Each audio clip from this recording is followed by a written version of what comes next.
Welcome, everybody. I'm very sorry for being a little bit late. This is my brother, Wild Trees Biologist, and this is his second return. So I want to thank you very much, my brother. Thank you for having me. I've known And you John for can like start. many years. Yeah, it's been a pleasure, brother. I should have had you earlier on, you know that, but you can come anytime, you know that. Yeah, of course. So, brother Trees, what have you have for us today? You are blessed with information and experience, and thank you so much for being here again.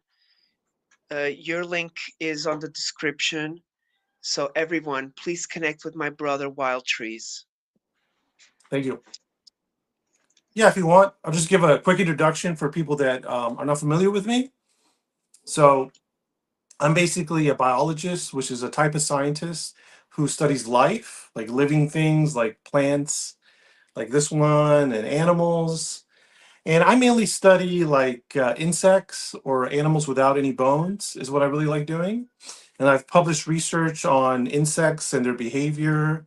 I have a degree in biology, and I really like the paranormal too. So I like to look at paranormal topics like UFOs and Bigfoot, and look at them through the scientific lens, through all my experience in school or in the field. I guess I'm also a field biologist. So I'm the type of scientist who goes actually in the woods, in the mountains, in the water, in the stream, and I'm looking at it and collecting the animals and the plants. And then I go in the lab and then I use a microscope and different tools to come up with discoveries. So yeah, I really like Beautiful. paranormal. I have my own YouTube channel where I talk about all these topics as well. Amazing, my brother. It's been a blessing to have you as a friend and see you grow and evolve, right, brother? Yes, absolutely. Yeah, like I said, John, I think did you did we get in each other's radar because you were already watching Black Lotus and then I became a guest on Black Lotus Live, or did it happen a different way? Wow, man, Black Lotus. That brings me amazing memories, brother. Yeah. I think it could be there where we met. Look, I don't remember sincerely. I can say a few places. SOR, Okay. um, some UFO places, UFO man maybe, Okay. um, S4, uh, Quincy Roser, our brother, Dark Hour Paranormal, Maybe it was that one. Goofon, It could have been Quincy. Goofon, What was the other one? Dark Hour Paranormal, yes, Yeah. because he's still my buddy on Facebook. I love him, but it's kind of he's still very close with Goofon and Third Phase of the Moon, and I kind of I after what happened with Truth Seekers, I kind of had to diversify a little bit. But I think it was Dark Hour, Yeah. Black Lotus, because Yeah. after Black Lotus, we stayed there pretty much forever, right? Until we lost our brother. Yeah. Damian Gray, R.I.P. Great guy. Yeah. So I never forget many of our friends. Eh, Yeah, you remember? So I think it was Black Lotus where we met. And what could have Dark happened is that Hour. like I was in a show in Black Lotus, and it was a panel of different people, and Okay. Dark Hour was a guest there, and then right after that, Hour had me on his channel, and so maybe Yep. you saw me on his channel. Maybe that's Yep. what happened. exactly. I Yeah, think that was it. this was it. Yeah, But we do know a lot of people, right? We yeah. we've been a long time over here on YouTube. Um, and when I add you on Facebook, I kind of, after our first interview, I was like, I need to have him back. But you know what happens is uh, we start more interviews, and then hiatus. I stop a little bit, and holidays, and for a few years. So I haven't had you for maybe 2 or 3 years, maybe Been, more. no, it's been because I remember the last interview I was at a taco shop, and I moved in this area with the Yes, tacos.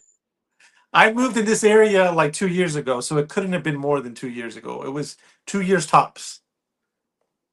I remember you were at a taco shop or pizza shop. I remember listening a lot of, you were telling, no, is it too noisy? I said, oh no. But I think we were listening to music as well on the background, no? Yeah, it's funny too because that shows how far I've come. Because he at that time I had just moved to this little Texas country town, and I was living in a cabin, and it's a nice cabin, but it didn't really have Wi-Fi or really good internet. And now, 2 years later, I have this house, a big house that has internet, and it's so much more different now than. But in 2 years, a lot has changed positively. Yeah, Yeah, look, last time we talked, you were doing like taking people and teaching them. yeah, You were doing some for, we call it formation. It's teaching, basically. You're teaching others the process of collecting, and you told us a few stories, remember? Do you remember any stories? Do you like weird noises? I think you remembered, you told us some paranormal stories at the time, right? Or some yeah. weird noises in the woods. Let me see. I don't remember any weird noises in the woods. I mean, I remember this one story I told because it's one of the paranormal things that happened to me, and I'm Yeah, still it's a thinking big about. one. Yeah. I So know. Tell us. Remind okay, us. okay, sure. I'll tell the story. Okay. So this goes back to my history. So I'm a field biologist. Okay. So like I say, I don't have any problem going in the deepest, darkest woods full of venomous snakes, crocodiles. Well, I've never been in a crocodile area, but alligators or whatever.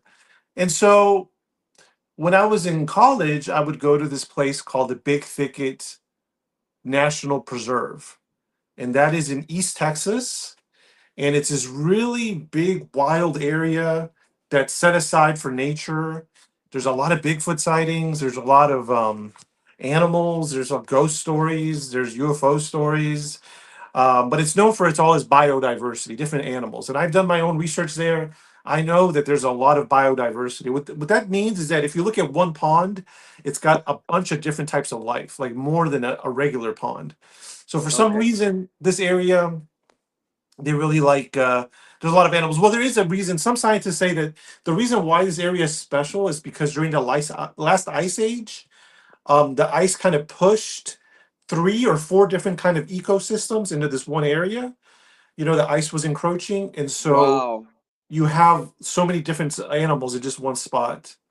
So anyway, I love doing research there.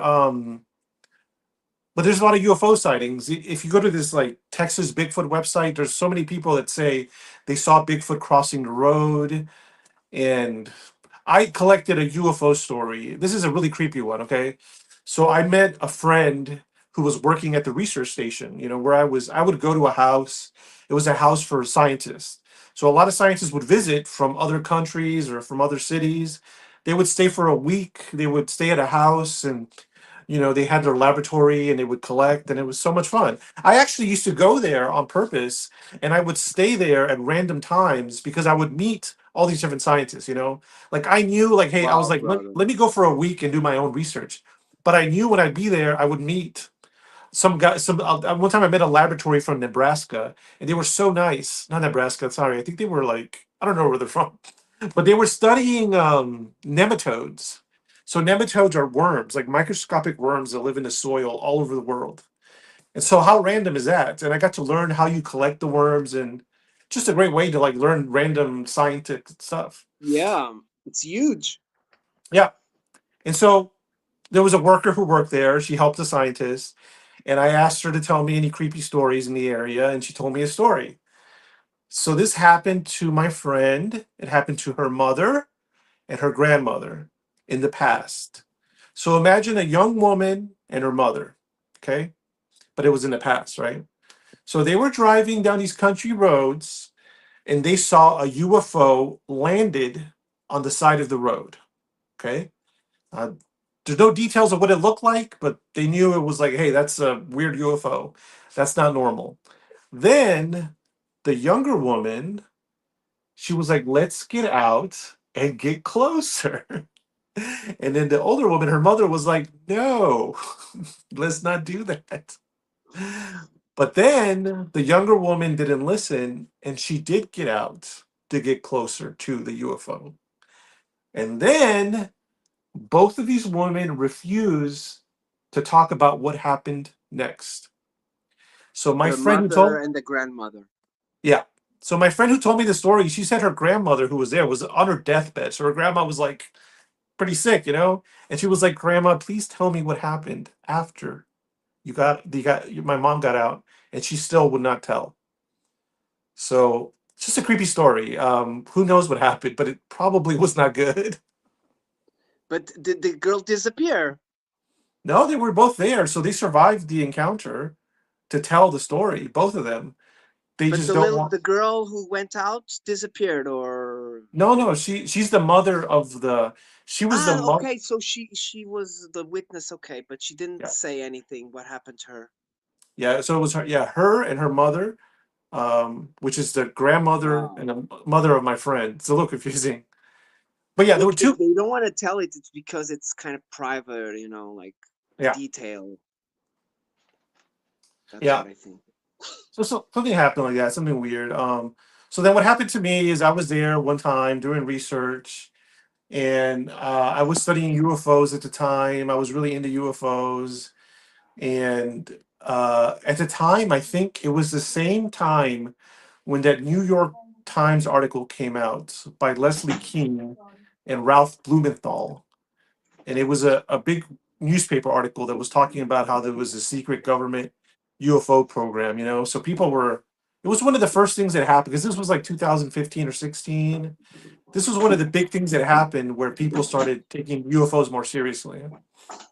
And so one night I was there in this little house that I mentioned, and it was wintertime. It was so cold, it was freezing cold, it was very lonely, it was very creepy being there at night by yourself. Like during the daytime, I was having so much fun. I was out in the woods. I remember, this time when I was there, I spent Christmas by myself, but it was a really fun Christmas. I just woke up kind of late, I ate breakfast, I had my camera, and I went in the woods all day. And then New Year's Day, I was there New Year's Day by myself. I guess this happened a little bit afterwards. New Year's Day, I woke up late and I just took my camera but at nighttime it was very scary, and it was very, very lonely. And I was scared at night, I will admit. So Because there's wildlife, right? yeah, did a while. I mean, what this house was like in a city. So there's a city called Saratoga, but it's very tiny. Like there's only one store there. But I was in a neighborhood, It's like a little country neighborhood, Okay. So I Okay. wasn't in the total middle of the woods. I was I was in a little city, and the little city was surrounded by the woods. You know what I mean? Okay. Okay. Yeah, that's kind of the structure of it. But I was still in the middle of the creepiness anyway. Yeah, because the wildlife, they go all Yeah, they wander around. they do wander around, yeah. And then okay, so then so this is the creepy thing that happened. So I got a phone call on my phone in the middle of the night. And I was like, I picked it up. I was like, hello, how are you? What's up? Who is this? And then this voice started talking to me, right? And I couldn't understand the voice, right? So I was like, oh, okay. The first thing I remember, I was like, this person has the wrong number, obviously. And then I was like, oh, this is a foreigner. This is like someone speaking a different language. I don't understand it. So then I was like, I think maybe I tried to speak Spanish because they kept talking to me, right? But then I started noticing things started changing. Okay, suddenly I started to get scared. Like the fear started growing in me. And a lot of people say that when they're around like Bigfoot or UFOs, like they can't control their fear. Like almost like those Yep. things, they feed off your fear, they make you scared. I don't know. The dark as well, right? It's a Yeah. little bit the Yeah. unknown. And so then I was okay, so then I was like, so then I started noticing other things. So I was like, okay, the sound of the voice, the quality of the voice does not sound like a human. It's hard to explain, but it was like it just doesn't sound human. It doesn't sound like a human talking. It doesn't sound like an animal talking. It doesn't sound like a boy talking. Like it doesn't sound masculine. It doesn't sound feminine. It didn't sound like a machine either. It didn't sound like a voice modulator, although this could have just been humans messing with the voice modulator, although I don't think that. But basically, what it sounded like an alien. It sounded like a goblin, like a little, a little weird goblin with like weird teeth, or a little weird alien with big ears. That's what it sounded like. I was like, sounds like an animal. And then I also noticed that like the language they were using was interesting. So from what I remember, they were using English words, but they were using them in a way that didn't make any sense. So instead of saying like if I would ask you like, "Hey, are you hungry? Do you want ice cream?" They would say like zebra, double yellow. They would just say random words that didn't quite make sense. And other Yep. people have reported that UFOs talk like that they've reported the same language. So I'm not the only one. So other people Pictures have in a way. they've noticed this weird like English language. Okay, and then okay, then another weird thing. So it kept going, escalating. So then another weird thing that happened was that I suddenly realized I was on a three-way call. So then there was another alien there. Someone And talking with him. Yep. yeah, and you could tell it was the same type of animal, but it was different. Like it sounded like lower, it sounded shorter, like it was like his little best friend. I don't know. And then I could hear them talking to each other. So they'd be like, "Meh, meh," and it sounded like they were talking about me. And it sounded like they were making fun of me. And it sounded like they were laughing at me. So I got kind of scared. I was like, oh my God. I was like, there's two of these things, and they're laughing at me, and I'm scared. And so then I realized, okay, so then I wanted to get control of the situation, because this part of the woods is dangerous. A lot of times you get yourself. This is not the first time I got in trouble in the woods in this area, and it's not the first time I got out of trouble. So one time I got lost in the woods, completely lost in the same woods, and it's called the thicket because thick means like like really hard to get through. So these woods Wow. they're so thick that sometimes when I was lost, if I made like 1 inch of progress through the woods, that was like a victory. You'd have to get down on your belly because it's so thick. But I got lost in the woods and I had to keep my cool. I didn't want to panic, but I could have died because there was venomous snakes there. And because the woods were so thick, the only way I could travel was on top of the water, like a stream.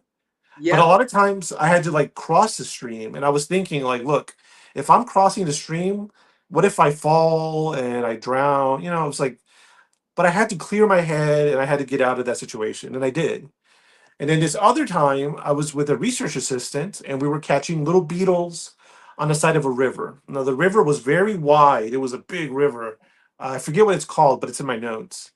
And the river had really big sandy banks, so the edge of the river was made of sand and it was really wide.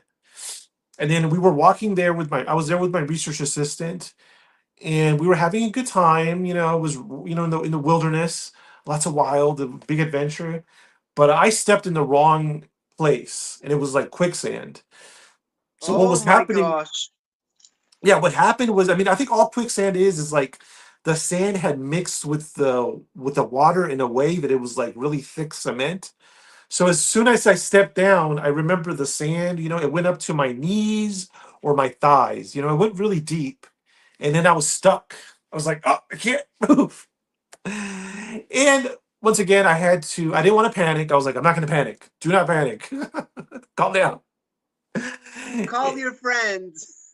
Well, I saw my friend. Here's what's funny. I saw my friend, and she was having fun. and she was stepping on the same quicksand as I was, but nothing was happening to her. You know, the reason nothing happened to her because she weighed too little. She was so light that she did not sink. Yeah, she didn't have a surface areas. She Yeah, had surface area as well on her yeah. boots, probably. So then I was thinking, I was like, look, here's what I'm gonna do. I was like, look, she has no idea that there's an emergency.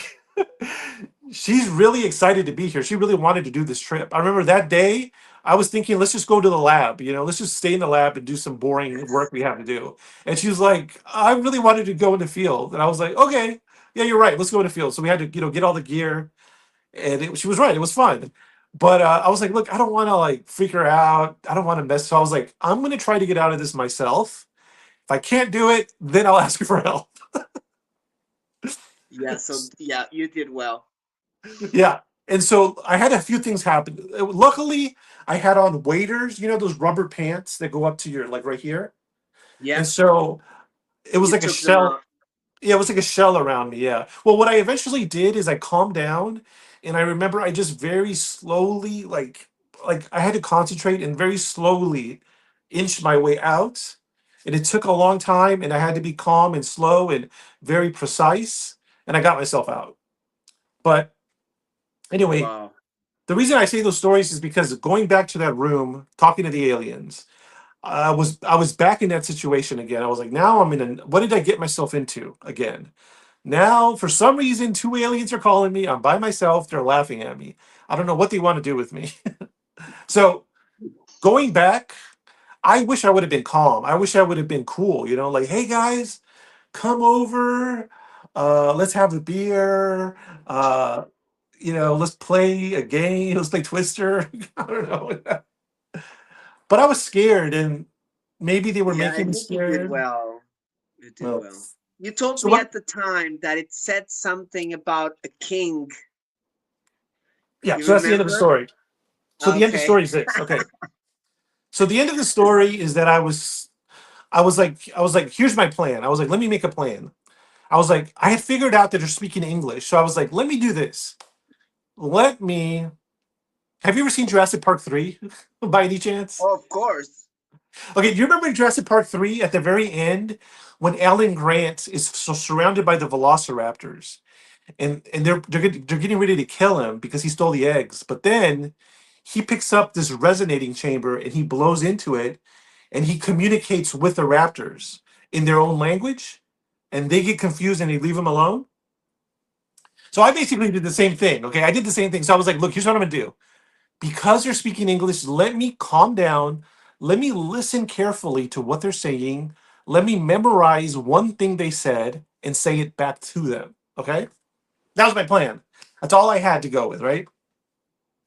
So then I listened, and what I remember, and now I could be wrong because it was so many years ago, but this is the best memory I have.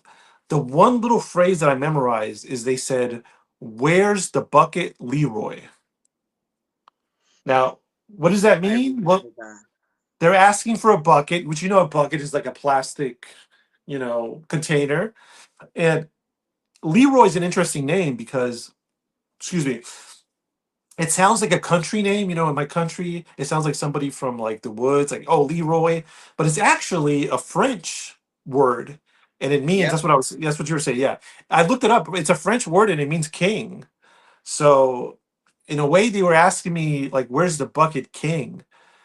And anyway, I didn't realize that at the time, but so that's what I did. So I was like, I got the phone and I said to them, I said, "Where's the bucket, Leroy?" And I remember they kind of stopped. They were like quiet. They were like, "What?"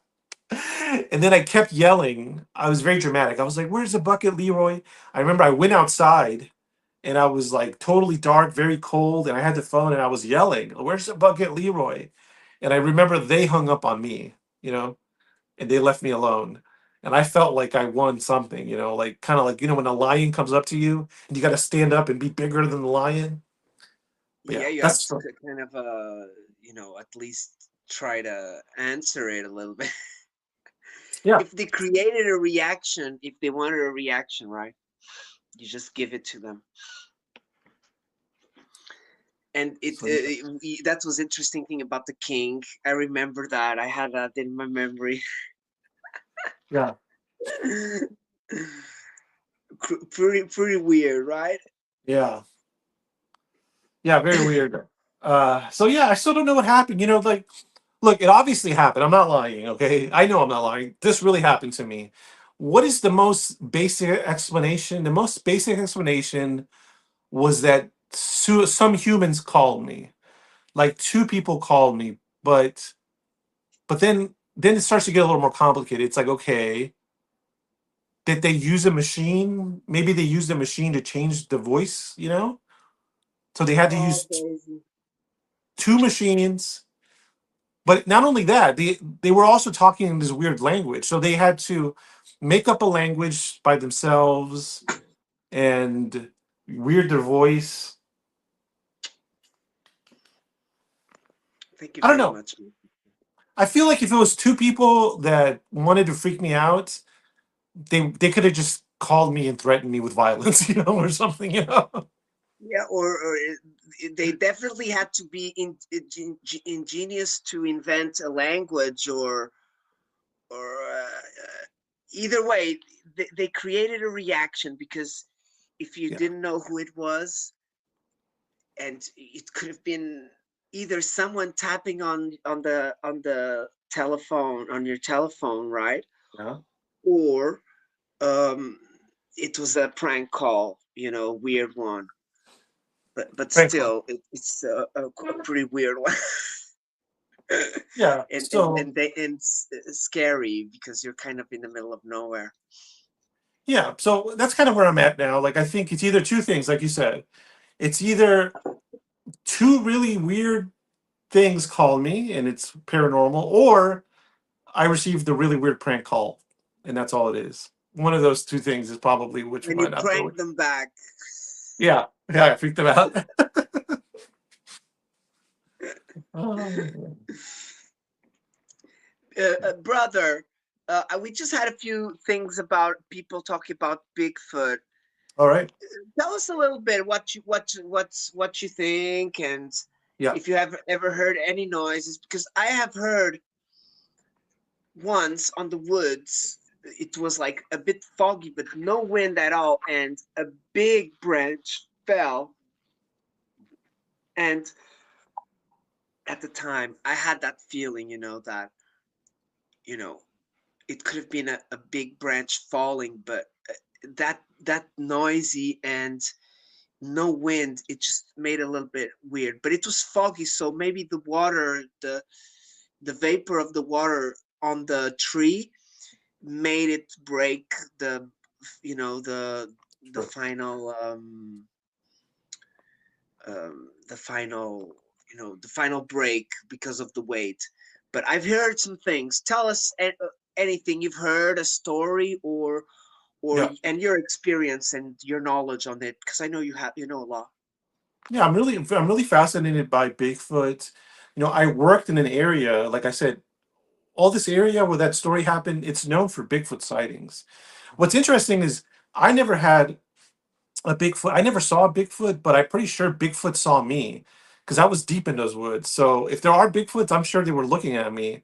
But what they probably saw was like a scientist respecting nature, trying to understand it. So they probably just like let me chill. I wasn't hunting or anything.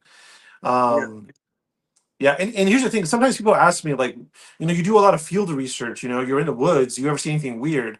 Here's the thing that's kind of interesting is that, like, I usually don't think I would, like, something weird could happen next to me and I wouldn't notice. The reason is when I go to the woods, I have a job to do, and sometimes I have people I'm in charge of. Concentration. Yes, basically that's it. I'm hyper concentrated on the Focus. safety of my own safety, the safety of the people in my team, on getting the things I'm trying to get, and it's so much fun, but it's very Searching. yeah. So Right. something could happen right in front of me, right over there, and I would not notice because I'm looking over here for something else. Uh, but anyway, Bigfoot is interesting. I definitely think Bigfoot's real. Okay, and I think Bigfoot is probably a mixture of different things. Like some Bigfoot are probably, not all of them, that's what I'm saying. Some Bigfoot, somewhere in the world, are probably just men and women, regular men and women that live in the woods, like sheltered, like secluded in the woods. And maybe for generations, they don't want anything to do with people. And so they grow their hair long and their clothes, they're just dirty. That's probably some Bigfoot. Some people describe like Lon from Phantoms and Monsters. I'm not sure if you're Yeah. familiar with him. He had a Bigfoot sighting, and his Bigfoot, he said the face looked like a Neanderthal, like a cave person. So not like an ape, but more like a human, but like an ancient human. So some Bigfoot are probably just animals. They are just animals, like maybe ancient types of humans. Because there used to be so many different types of humans. There used to be different animals that were like humans, but they were in different sizes, and we think they all became extinct or that we bred with them and now there's only one type of human, but maybe some of them are still alive, and that's what some of them are. Some of them are small, some of them are big. Okay, but then you go to the other end of Bigfoot and you get some really, really strange things. Like I interviewed this guy on my channel named Randy. He's from Minnesota, United States, and Okay. he leaves gifts for Bigfoot. He leaves peanut butter for Bigfoot, and Bigfoot will eat it. He'll clean the whole thing up. And it's not a bear that ate the Bigfoot, it's definitely an animal. He will leave like little puzzles for Bigfoot, and then Bigfoot will rearrange them the next day. Yeah, I've He heard of that. he told I know me. someone from Canada, Okay. Mike something, Mhm. uh,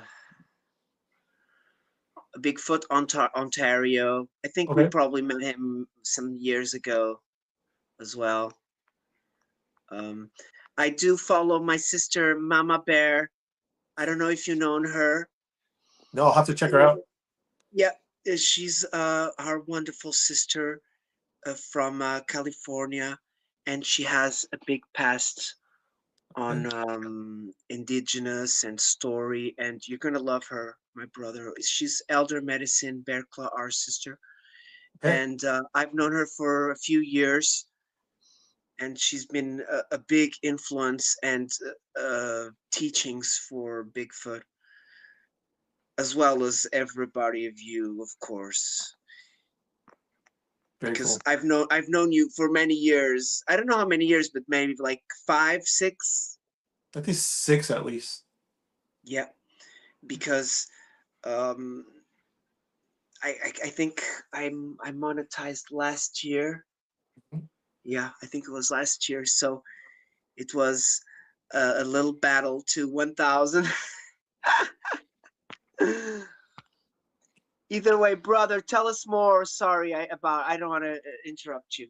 No, no, there's no problem at Tell all. us more. If he was gifting and Yeah, doing the little games. he was playing games with him, and that kind of reminds me of something that happens in Skinwalker Ranch. In Skinwalker Ranch, Robert Bigelow, you know, Okay, he I know says that him. you know Robert Bigelow. Very good. Yeah. So basically, this Tell us. billionaire, this man from Nevada who is a billionaire, he got his money making like a hotel chain or motel chain, and then he spent a lot of money researching the paranormal, and he's made a lot of discoveries. I think he's kept a lot of his results secret, but one little Yeah. story is that we all know Skinwalker Ranch in Utah, and he was giving an interview with Jeffrey Mishlove of New Thinking Aloud, and he Okay, I haven't detailed heard this. about him, but Yeah, it's a maybe really I good. heard. Sorry, I'm not sure. It's a really good channel. But he said he did a weird experiment with the paranormal, whatever the intelligence is in Skinwalker Ranch in Utah. Basically, he said he was in a room and they would get like a ball and like little metal jacks, and they would like put him like kind of messy or in a certain way. And then when they would leave the room for a few minutes or whatever, they would come back and they would be all be arranged in different things. So this Yeah, thing was, inside the room, so they didn't have even to go outside. yeah, Wow, yeah. I know that. That's weird. So that just That's reminds me that just reminds me of what's happening with his Bigfoot. And it so I was mentioning Randy. Okay, so those are kind of okay normal things that Bigfoot does. He also mentions like little things. He said that they don't. This is interesting. He says they don't like anything with eyes. So one time he said that like he tried leaving dolls or something, and he didn't like the Bigfoot didn't like him. So something about the Um, draw, even the fake eyes, they don't like. It's kind of like they don't like being looked at. It's interesting, right? Mama Bear, blessed drive, my sister. Wow, brother, that's weird. I don't, do you think they think the eyes are cameras, or maybe What's they interesting? know they're not cameras because they, Yeah. they Well, kind of know, I think. But it's interesting because that's kind of like a biological thing. Because I've heard this is, I think this is true.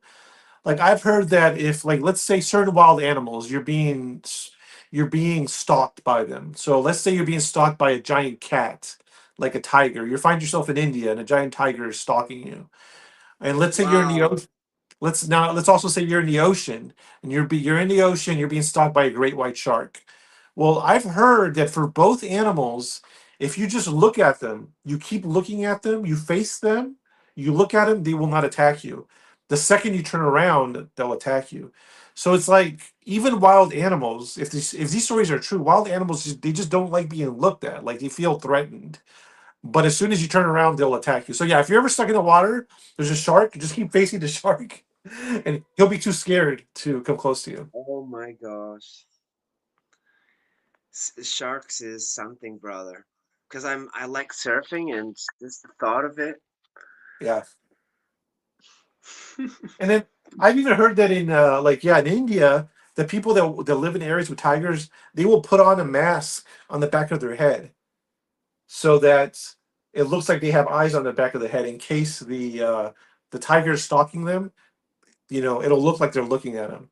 And also, in some parts, I heard that people they wear a metal collar with spikes on it, and they put it on their animals because if a tiger attacks you, they're going to try to suffocate your throat.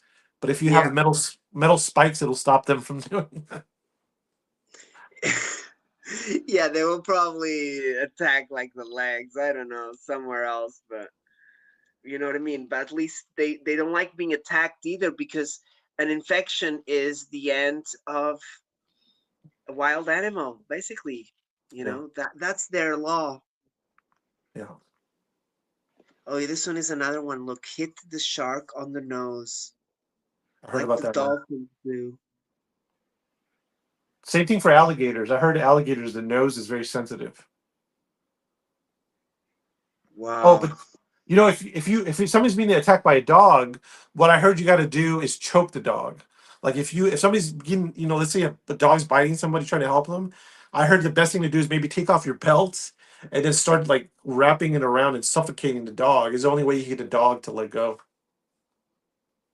I've seen a video the other day about a dog who was going for the other dog, but one was in the leash with the owner, and the dog was fixated on the other dog, and the owner kind of grabbed his legs and pull him up, and the shepherd with the legs on the top, he couldn't, and the other his dog, he kind of left him go, and the other dog was still trying to bite him, but look, the dog didn't want to bite the human. He wanted the other dog. It was like kind of fixated, and the owner of the dog kind of hold very well the other dog, and until another human got close, and they put the leash on that one, and the video ended. But that was interesting. Wow, brother.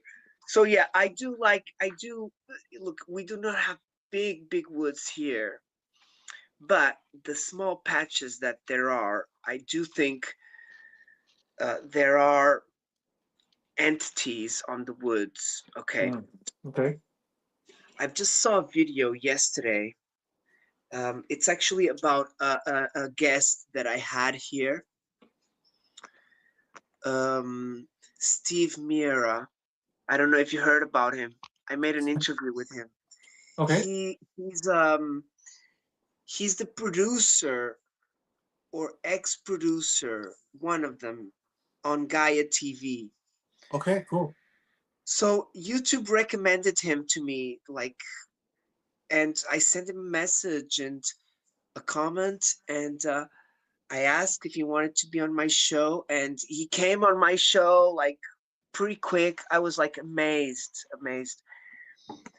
And he just put out a video about the James Franco story. You heard about Yeah. it?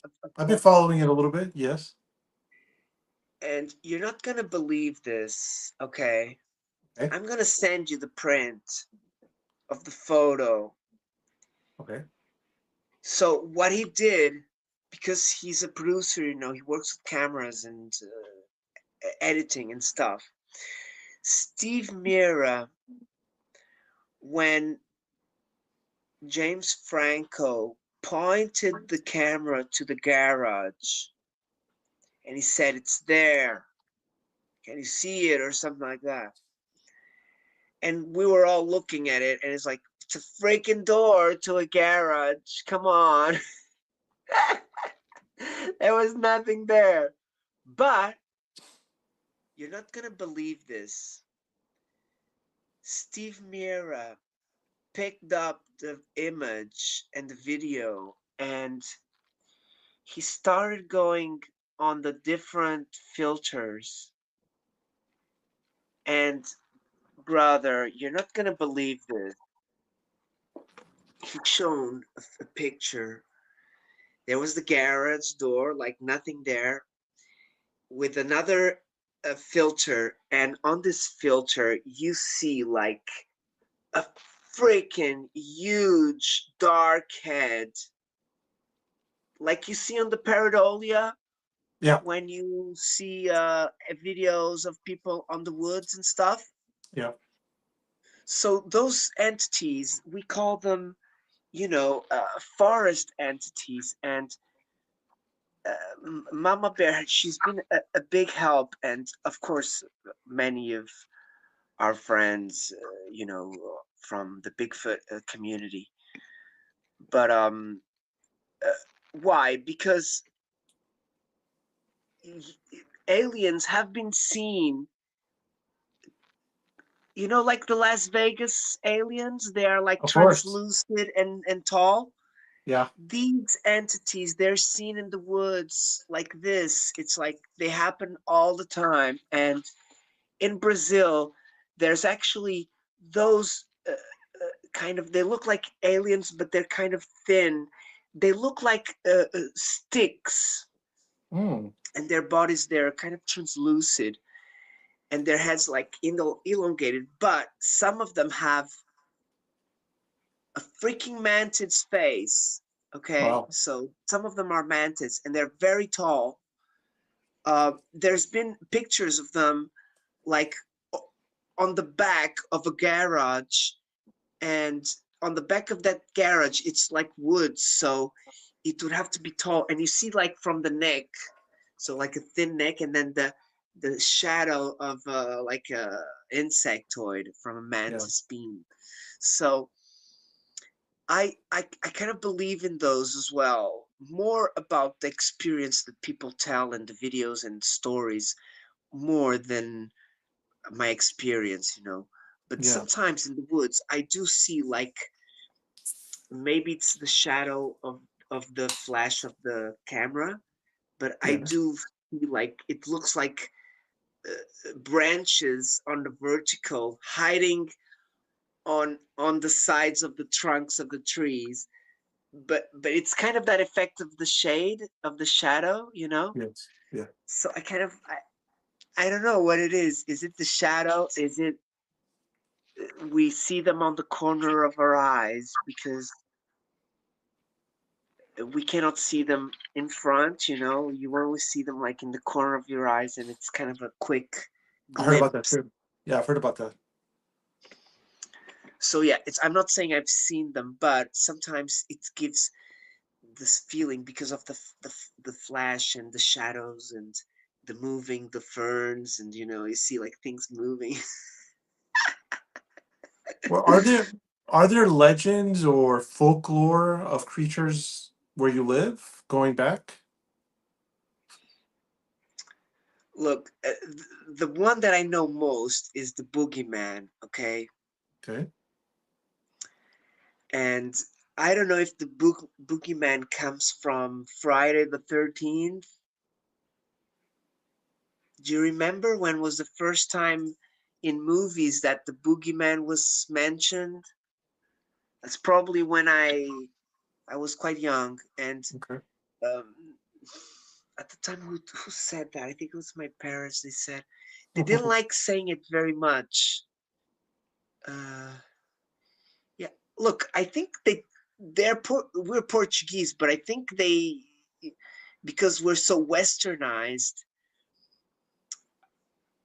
they said boogeyman. I think it's the boogeyman. I don't know. I don't remember.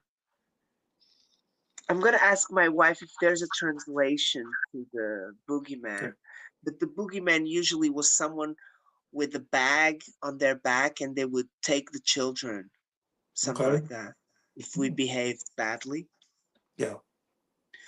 But look, there is a story about the man monkey. Okay, I don't know if you heard about that. Tell me. I'm gonna send you the link, okay? But it's a little bit disturbing because this man monkey was a person. I think he lived, I'm not sure if he lived in the capital of Portugal, but he was like a man. He was like a man with extra powers. But what I think he had was he probably had some sort of spectrum, you know, Hmm. or deficiency. Hmm. So this person, he was called the Monkey Man, and he was very strong. And I think he killed two people when they tried to grab him or something. Okay. So I think he would only show his sport. I think he look. I don't remember the video, but I think even you're gonna think this is crazy, but he's known in America, man. But he's probably from like the 40s or 50s, 60s. I'm not sure. Okay. And even the Americans, they came here because they wanted to test him. But the problem was that you you you couldn't. I don't think they could inject a needle on him and stuff. I don't think he would allow that. Okay, let's see what our brother Gates is saying. Many entities are here on this planet that have been or told to erase because of fear or folk tales some of the secrets in the songs and the stories. Yeah, I do agree on that as well. Very much. We have songs. Um, there's a lot of folklore here in Portugal. You're gonna love my brother Face, Wild Trees. We're gonna have him very soon on the Awesome. 18th. He's a paranormal. Do you have any paranormal stories or from yourself or from anyone that you've crossed, you know, There's one crossed? interesting one. There's one interesting one I like to tell because it's about like kind of like aliens. Um, That's because so Face just stopped by and it reminded me. yeah. So this is what happened. Okay, so several years ago, I don't remember how many, 10, 20 years ago, uh, 15, I was in a Facebook alien group, and there's so many groups. So someone posted on there, has anyone actually seen an alien? They were asking, please comment if you actually saw an alien. And I posted in the comments, I was like, yeah, I saw an alien one time. That's a different story I haven't told you, but I'll tell you at the end. But yeah, I just Okay. posted. Oh, nice. Yes, you Yeah. didn't tell me. So I just put yes, I've seen an alien. I've seen one close. Okay, then someone messaged me. Okay, it was a different person. It wasn't even the person who posted. I don't think this other person messaged me privately, and they were like, "Hey, I saw that you said you saw an alien." I was like, "Yeah, yeah, I saw an alien one time." And then Wow. he's like, "I want to tell you my story." Because I'm guessing because he felt like I wouldn't make fun of him or I wouldn't judge him. So he really wanted to tell me his story, and I guess he trusted me because I also saw an alien. So then I was like, okay, go ahead and tell me what happened. Okay, so so let me give you some details. This guy, I think he was black, African American guy. He was, I think, when he was telling me his story, he was like 20 or something. He was a younger guy, and he was trying to go to college. And then he told me the story. This story happened though when he was a kid. So this story happened to him when he was like 10, okay? Or younger, approximately. So this is what he told me. He said that he was outside when he was a little kid, like 10 years old. And he said back then he was like not a good kid, he was like a bully, he would like insult you and one of those like bad bully kids. And then he told me that he was outside and he saw a UFO in the sky, like in front of him he saw a flying UFO. And his reaction to seeing a UFO was to insult and yell at the UFO. That's what he did. Okay. So he didn't get scared. He didn't like, run away. He didn't take a picture. He was just a bully. So he said he yelled at the UFO. He was like insulting it. Excuse me. I don't know exactly what he said, but he insulted it. And then he said that night he was sleeping in his bed and he woke up and there were a lot of ugly little aliens in his room. Okay. He said they were angry. He said they were communicating with him telepathically. And, he was so scared that it wasn't like he couldn't 100% clearly understand what they were saying, but he did understand the main message. The main message was they were angry at him for insulting them.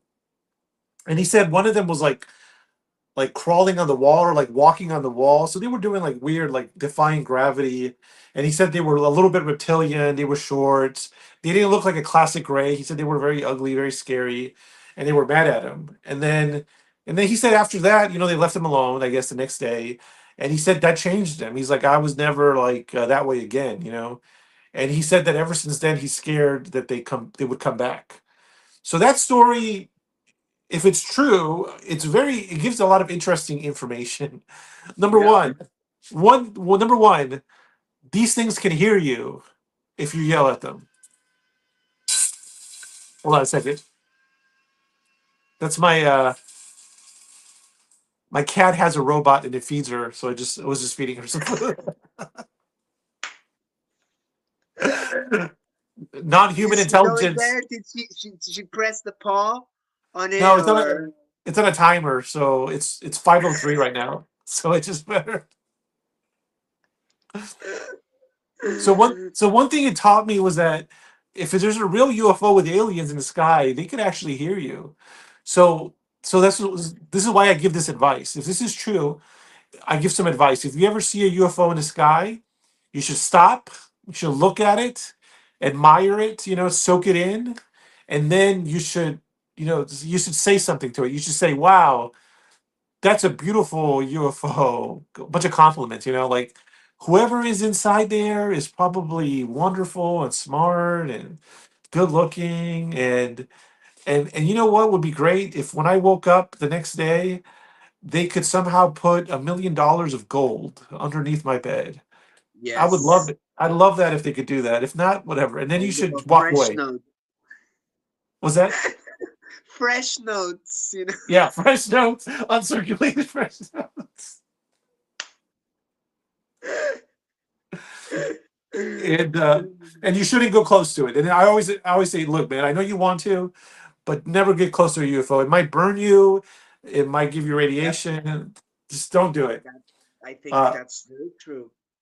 so okay, so that's one interesting thing. If it's true, then the interesting thing is that they could hear you, even if they're far away in the sky.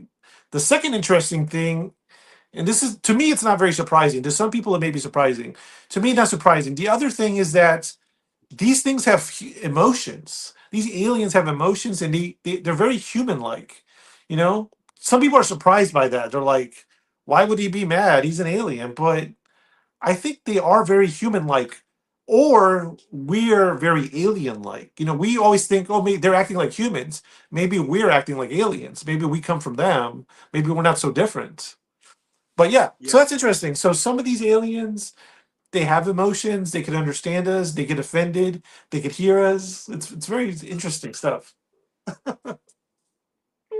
Yeah, and you know you're learning that through normal people, everyday people, and that's kind of where the focus I think should be on most investigators is normal people. That's where the magic happens because from what I gather, they kind of they're wanting to put something across one at a time or millions at a time, but Yeah. one day it's some I don't know, maybe.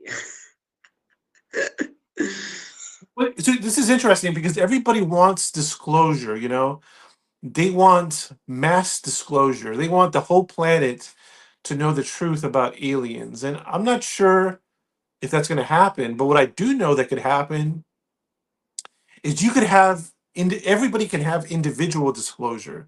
That means that like if you really want, I really think that if you really wanted to know that aliens are real, you would probably just meditate. You know, practice meditation, and you could probably make contact with one of them, and you could have your own personal disclosure. Like you could know for sure, for real, personally. So like I said, everybody wants mass disclosure. I understand the benefits of it because if we had mass disclosure, then people would not get made fun of for their for what happens to them. They wouldn't be treated differently. I understand Yep. that, but I'm not sure if that's going to happen. But I'm just saying you could have individual disclosure if you just start meditating and maybe doing CE5 type of things. You could probably make your own relationship with one of these non-human intelligences, and you could know for sure on a one-on-one scale. Yeah, it is. It's kind of it's what they say about the spirituality, right? Because look, uh, the meditation, usually when I started learning about meditation, is more to relax, to calm down. But if you want to enter in contact, they can be used for that as well. So it's kind of a starting point. But for me, it's the meditation is the starting point is always to relax. But if you want to learn more about yourself, the brain, any messages outside, because I tell you, it's people a lot of times say, "Oh, it's easy," but it's not easy. I'm like, imagine I'm not C5. It's kind of like a term, right? Because everyone does their own C5. It's what I mean. Like C5 is not from Stephen Greer, even though he says it's his, but it's been around much earlier. Like I think the Chinese they know about that. They have a own word as well. Like I heard about that. I don't remember. So it is something that it's not new. Okay. So when you go to for the Buddha and the Tibet and things like that, uh, I've been investigating a little bit about that, and they have a word for the paranormal, which is it's like a very normal word, and they work a lot on that with the dead people, with the entities, with spiritual and things like that. So I think they are kind of the masters, don't you think? The Chinese?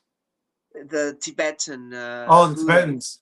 Yeah, yeah. No, as far as meditation, yeah, I would have to say they're the world champions. Yeah, they dedicate their lives to it, from what I understand. And the Buddhist religion, I mean, the whole practice, they heavily practice meditation. Yeah, or they encourage it. But yeah, that's a good point. The Buddhist monks are probably some of the And best ones. they also float, they can fly.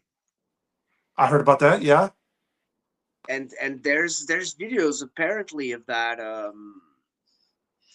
Sometimes it's tricks of magics, but if you go there and you meet certain people, they can do that. It's kind of an advanced technique, but I heard about it. Yeah. well, let's see what our brother Gates says. We natives have powwows to raise the frequency within and around to talk and ask the spirits for help. So yeah, I do love the natives, teachings on dog, not Dogman, on Bigfoot and even the aliens, because they talk to them about like the star people. You heard about Yeah. that? Um, So I this do this love is the cross information, from everyone, because the Australian, the European are more like the UFOs happened more on the past. Nowadays, it's more on smaller villages. There's a lot of villages here in Portugal that in interior that they're kind of pagan, but religion kind of kept them for them, but they still have their parades and on the certain dates that coincide with their pagan beliefs. And it is incredible, man, how it mixed. And nowadays, hello brother, um nowadays there's all these parades on the interior, and I'm actually trying to go there, but they happen like in the summer and things like that. cool. Interesting. Brother, did you have any more paranormal story to tell us, like about any ghosts or Oh, I was gonna tell you that. I anything guess I happening? was gonna tell you about what happened with my alien thing when I saw an alien. I forgot about that. Oh Yeah, yes, beautiful. Okay, I wasn't forgetting that one. yeah. I wasn't forgetting it. So, Please do. okay. Here's the thing. I'm gonna tell you a story where I saw really close to me three gray aliens, three Wow. classic little gray. But I will also tell you it just like my last story where it could have been just people prank calling me, or it could have been real paranormal. This story, it could have just been a dream, or it could have been real. I'm not sure. There's evidence for both. But here's the story. Okay. I was 19 years old, right? And I was in college. I just started like freshman year of college. I was, a teenager, really young guy. And, Okay. I had a girlfriend I was dating, and I'll tell you right now, at this point in my life, I was not interested in aliens. I was not thinking about UFOs. I was thinking about video games, about the PlayStation 2, Game Boy Advance. I was thinking about my PC games. I was thinking about, just my college classes. I was not thinking about aliens at all. So that's important, I think. So what happened was I was still living with my parents. I had two sisters who are younger than me. They were like maybe 10 or 9 years old. Little kids, right? And so I just remember it was daytime, and I was taking a nap in the living room. So I was on the couch, lying down, sleeping. I woke up, you know, very calm, just felt normal, like I just woke up. And Okay. I looked over and I saw my two little sisters just standing there looking at me while I was sleeping, you know? And I remember I kind of like laughed, you know, I was like, you know, you little weirdos, you know, what are you doing? You know, what are you guys doing? Why are you just looking at me? You know, is this some kind of game or something? That's what I was thinking, you know? But then I looked closer and I realized I was like, wait a minute. I was like, these are not my sisters. These are three gray aliens, like looking at me while I'm sleeping. Now, here's what I remember, okay? I remember they were wearing little suits, maybe like little silver suits. They were short, Okay. you know, very short, like children.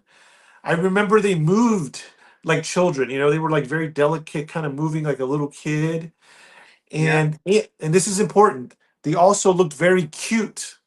Okay, so some people describe gray aliens as, you know, scary. You know, they have the big oval head, the big eyes, a little mouth, like no nose. But I remember these ones were actually cute looking. They were like Disney versions, which I'm thank goodness. But anyway, then I realized I was like, that's when I started waking up and I started looking closer and I was like, these are not my sisters. And then when they noticed that I was awake, they got scared. Like they panicked. They were like, ah, ah, like little kids. And they ran away down the hallway. They ran away from me like little kids. And then I went back to sleep. And then I woke up and I don't think I thought about it for several years. You know, it was just a memory. Like it didn't really affect me. Like the next day, I didn't really think about it. I just went about my normal life. But then sometime later, I was remembering. I was like, wait a minute. So that's what happened. Could it have just been a dream? It's very likely. Why did I have this very particular dream if I wasn't even thinking about that stuff? And the But once memory again, came back later. yeah, yeah, the Like there memory, was something uh, helping you to keep that memory hidden or not, not express it or tell to anyone and things like that. right? Because I Not didn't, ask I your did, sisters and things like that.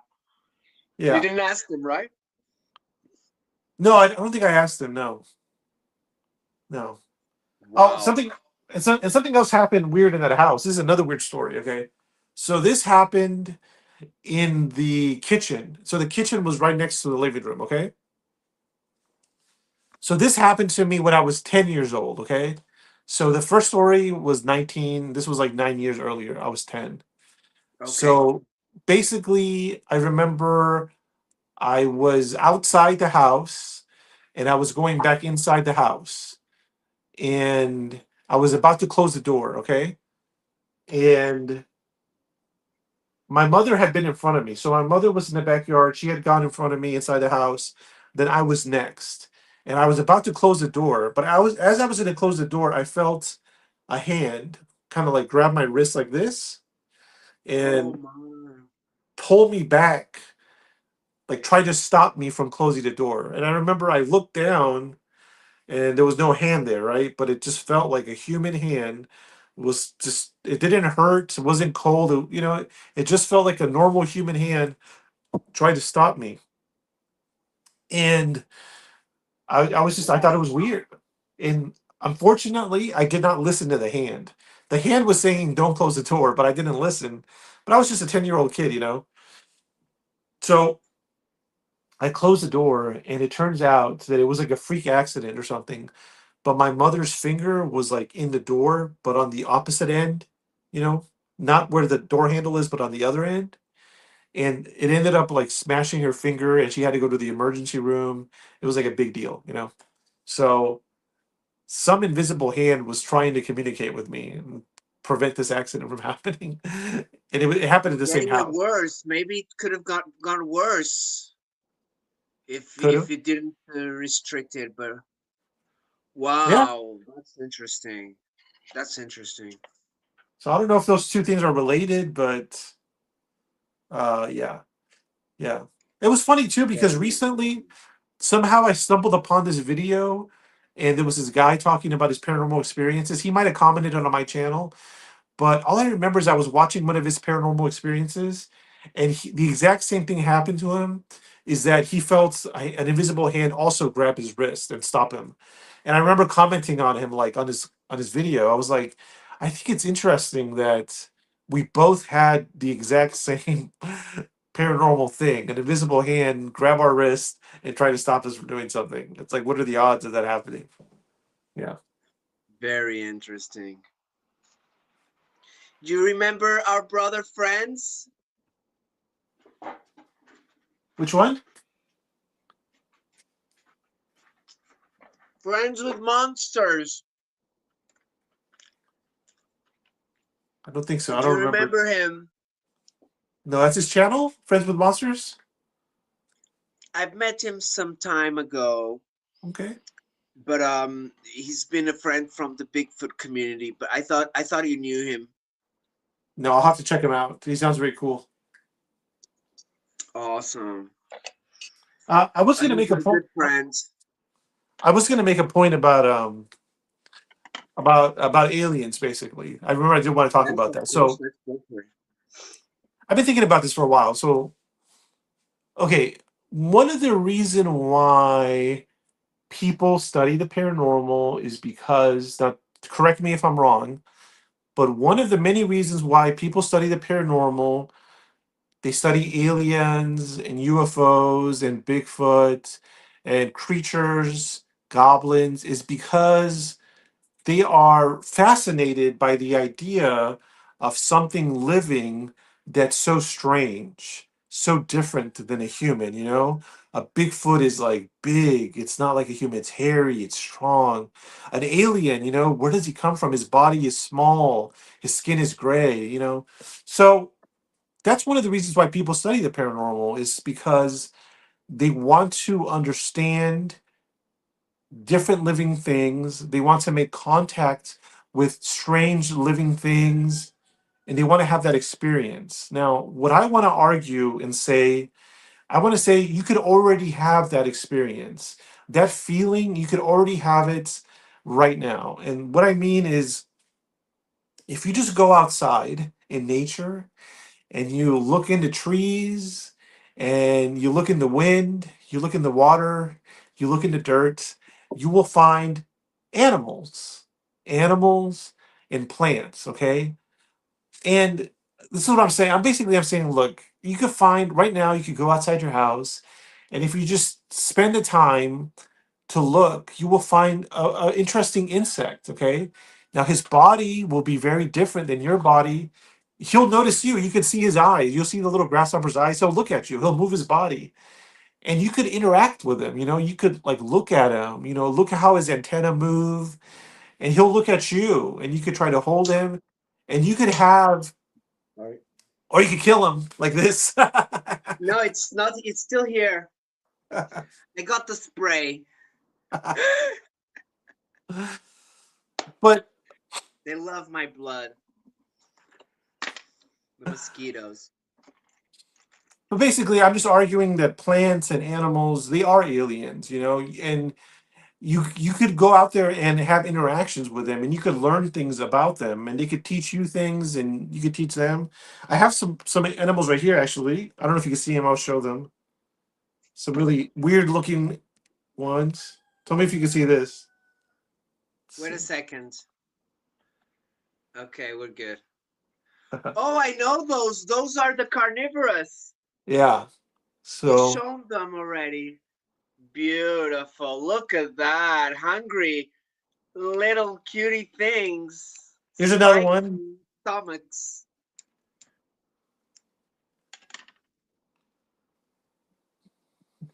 Is that another type? Yeah, this is a pitcher plant. So this one, the bugs go in the mouth right here, and they get And they digested. slip, right? They slip Well, yeah, they fall right inside to the here. food. The bugs get attracted to a smell, and they get stuck in here, and it's got little hairs pointed down. So the bugs, they fall down here and they cannot get out. And then this plant eats them. It digests them, right? Yeah. From the juices. Yeah. It's So, like a cactus, kind of. everybody's, no, it's interesting. Everybody says that because when I take it to school, the kids are always like, is that a cactus? Is it because it looks like a cactus, the shape? Because it's not The actually a cactus. spikes. Okay. But they're soft, right? Or they Yeah. look like little shells. Yeah, they're basically soft. Yeah. Yeah, that's the one that opens. Do you see it close? Yeah, I'll do one of them if you want. Let me see. So, Let me try to get this one close. There it goes. oh yes. Look, that's almost like the scared bush from Jamaica. Have you heard about it? I don't know. Tell me about that one. It's like a little bush just like that, Okay. but the leaves they're like that opened. And once you touch them, they kind of close, Oh, okay. and then after like some seconds they come back out. But they're not carnivorous, of course. They're just it's called the shy bush or something like that because they're shy, you know. When you touch them, I've heard about they that. get. Yeah. We tried bringing it from when we went to Jamaica, but I don't think it. My grandmother brought it, but I don't know if she at the time was able to make it survive because they will need warmth, you know. They're most of Yeah. them they need a lot of warmth. Yeah. Like for instance, these carnivorous plants, they also need special things. So you have to put them in special soil that does not have a lot of nutrients in it because the reason why they eat bugs is because they naturally grow in an environment that's very wet all the time, but it doesn't have any nutrients in the soil. That's why they have to eat bugs. So if you put them in a regular soil, they'll die because they can't take all those nutrients. And also, you have to give them special water. So you have to give them like rainwater or distilled water because in their natural Wow, environment, they don't get any water. Yeah, they don't get. distilled water. So you can get the water from the dehumidifier. Mm, No, you can get distilled water, but I was yeah, joking. yeah, I guess. Yep, Yeah, I think that's it, Roger. That's the fly trap. yeah. The Venus flytrap. Yeah. So I guess what I'm saying is like, look, these are plants that are very weird and very alien, and there's those are just some examples. You know, there are lots of insects out there and plants and animals that are weird like that. So I'm just saying if you want to experience alien life, if you want to learn something, have contact with something that's not human, you could already do it. Like go outside and just pay attention to the world, you know, pay attention to the insects. Look at the different colors that they have. Look at how they jump. Look at their eyes because they'll look back at you, you know. You could try to feed some of them, you know. You could learn things from them as well. Incredible, brother. It's kind of making life much more interesting, right? Than Yeah. when really, just a 9 to 5 job and things like that. Yeah, it's funny you mentioned that because I was thinking, you know, I'm planning on writing a book based on my programs I do, my education programs. But Uh-huh. I think it was going to be called like Bug Safari because Bug Safari, that's the name of my program I do when I go out and catch bugs. But basically, yeah, the way the book was going to start is kind of like reminding me of what you said. You know, I was going to start the book, and I was going to say like, "Hey, I think you're like me. You know, you're reading this. I was like, I think you're a lot like me. You know, you love adventure. You love discovering things. You know, you get bored with a normal life. You know, there's something else there. You know, there's a hidden world all around us. Yeah, This book, you know, this book is for you. I'm going to teach you how to explore." This world that's around you, you know, and it could be like little pictures of like you know, some guy having his lunch at a park, you know, he's got his suit on, eating a sandwich, and in front of him, he sees like a little line of ants carrying a little piece of a leaf, you know, little leaf cutter ants, you know, showing like what's going on there. And there's like a little girl in Japan, you know, and it's like raining outside, she's in a grocery store, and on the window she sees a big, beautiful moth, you know, big colorful moth, you know. Something's going on there, you know, there's a secret there but yeah, all around us there are like you know different. little magic happening. Exactly. Yeah. That's why I like to go to the woods and leave a little bit because, the woods is kind of the only place where look, the woods can be dirty as well, right? Like Sure. there's some woods here where like we have a stray dogs, and they go there, and but there's a wild boar. But you know what I mean? There's and Yeah. then it's why it's more um little mouses or things like that. I wanted to talk to you about something quick. My wife, she went somewhere the other day, and she told me she saw a huge insect, okay, Mhm. dead near a cemetery nearby where my kid goes to the nursery. Okay. And when she showed me, she said like, like big, her hands were separated, and the way she said it looked like maybe a big rat, but insectoid. Really? So Okay. an insect. I told her, please, where is that? Tell me, I have to go there. And why didn't you take a picture if it was that big? And they said you could have changed the world, and you're throwing money away. Yeah, because when she says me, oh, even the kids were going wild, and I'm like, you're telling me that, and you didn't take a photo or anything. He's like, oh, I didn't remember that. And I'm like, okay, thank you. So basically, I have nowhere other than that. And because I was already so disappointed, she didn't. I forgot to ask about details. Okay, but after the show, I'm gonna try and asking her, and maybe the kids. I don't know if the oldest was there. Do you think it? And she says she never seen it before. Okay, so Mhm. she thinks it's not from around here. Okay. So I don't know, maybe some. Look, my immediate thoughts were like a huge fly, like a huge, like Let me show you a picture. Let me show you a picture of what it might be. This is what I was thinking about. Um, I'll and show you it a was picture. dead. So I thought, dead, but it must fly. I think she gave me a feeling that it was a flying creature. So maybe like a beetle, a huge beetle. I don't Well, know. here's what I was thinking about. I don't know if you could see. This is what I thought about. Maybe she saw. You could tell her if that's what it looks like. So these get pretty big, and it looks kind of like a mouse. I guess they look kind of scary.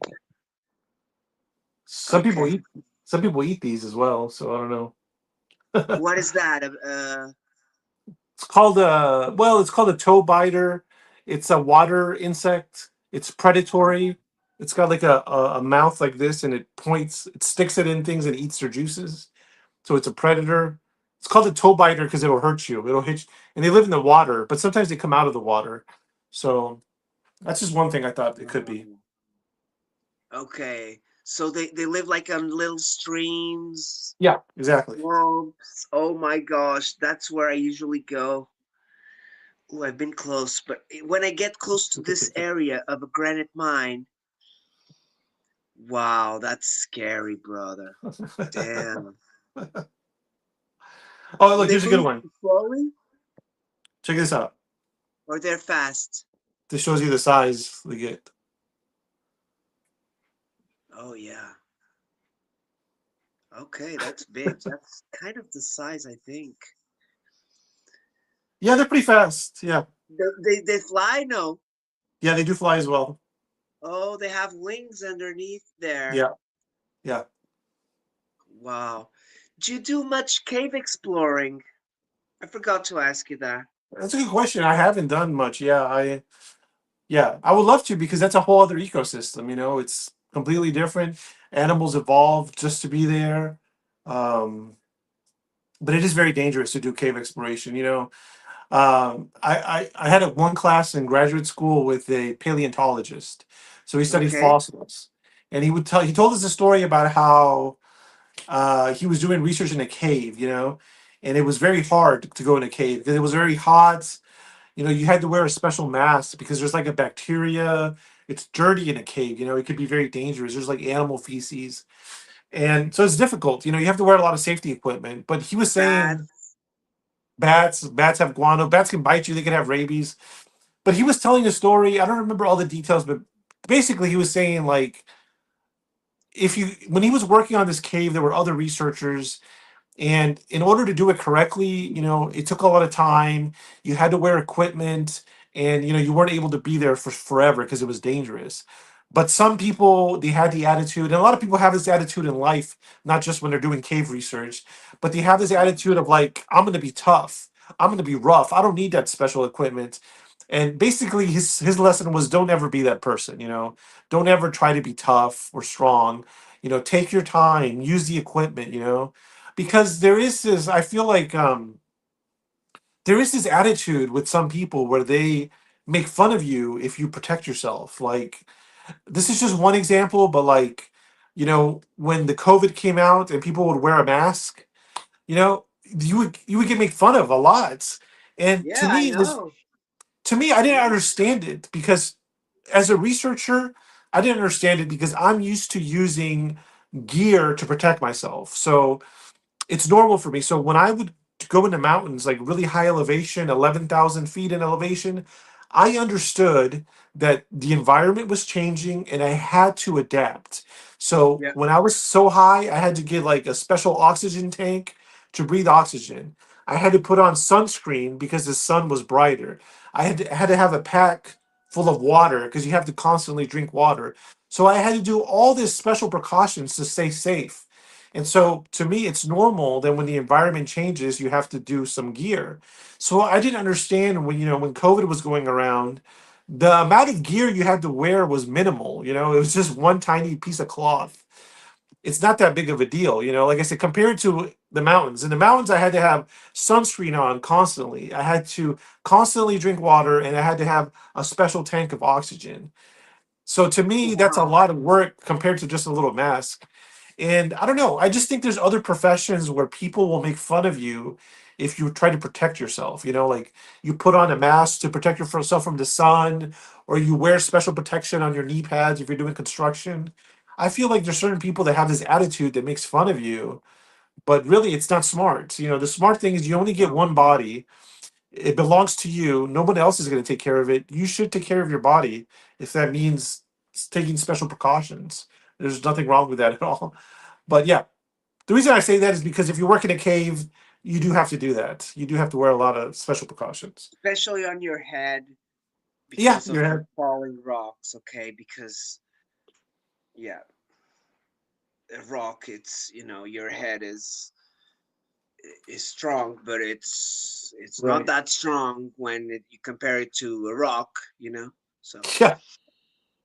Yeah. that's why we need protection. Look who's here, my brother Raymond. Hello, Raymond. A long-time friend as well, my brother. Yeah, you have a really good community. It's awesome to see it. Yeah, look, I just try to, I try to be friendly to everybody, and that's because we meet a lot of new people, and so we have to give. You know how it is. It's hard to give attention to everyone on Sure. YouTube, right? But I do try and spend time with my friends and visit them as well, and just give them a word, because it's hard to, it's all in YouTube. You know how it is. It's a lot of people, and everyone wants a little bit of attention, and we all give attention. But it's about a sharing. We meet people, we go there, we talk a little bit, but we cannot spend too much time talking because other people need to talk, and Yeah. you know what it is. You cannot talk about to five people at the same time. Yeah. But I'm still not there. I'm glad. But you know how it is when you start growing and knowing a lot of people, and it becomes harder. But Yeah. you know, I'm I'm I feel blessed because we still have a lot of friends who who stayed with us, and you are one of my first interviews, right, brother? Sounds like it. Yeah, you were one of my first interviews, and I just enjoy watching your growth because um, just like you, some years ago when I was about 6 years ago, I was working, and I was working in a lot of different places, Okay. working for other people, Yeah. and it got to a stage that uh, how can I say this? It's kind of weird, but um, I I found out that I couldn't work for anybody else. I feel that. I understand what you mean. I know that emotion. That's why I'm going to try to start my own business as well. Yeah. Yeah, it's I found that too early, and right, my father passed away in 2009, and straight after there, 2010, and the next 5 years, I would be, working on 5 to 6 places to working only in one place. And after I opened my little office nearby, I just don't want anything else, Nice. and I'm good. And I work alone. Um, I have a friend who comes sometimes and treats his own patients when I'm not there. And it's just I like growing, but in terms of growing in my office, for me to grow alone, it would mean me working like, from 9 to 5 every day.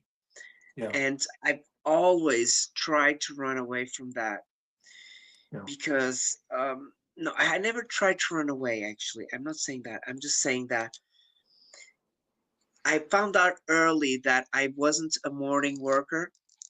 Yeah. Me neither. So, and so I cannot have that responsibility of having to wake up actually tomorrow I have to wake up at 8 o'clock to take my kids to the beach. They're going to catch the bus.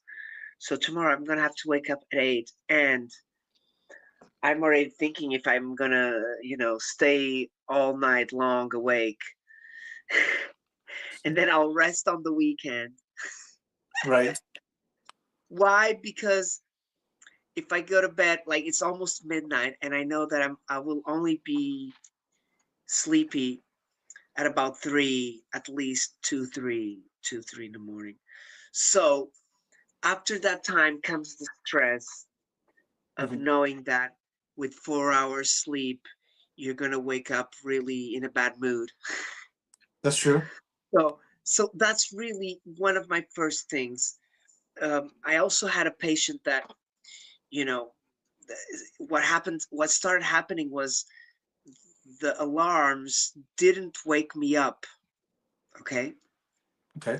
it got to a stage that alarms did not wake me up, and my patient, I had one day that I woke up and it was like a quarter to 9 or a quarter to 10, and the patient was like at 10. So I kind of said, "Oh, I'm already." When she called me, I was like going out of the shower.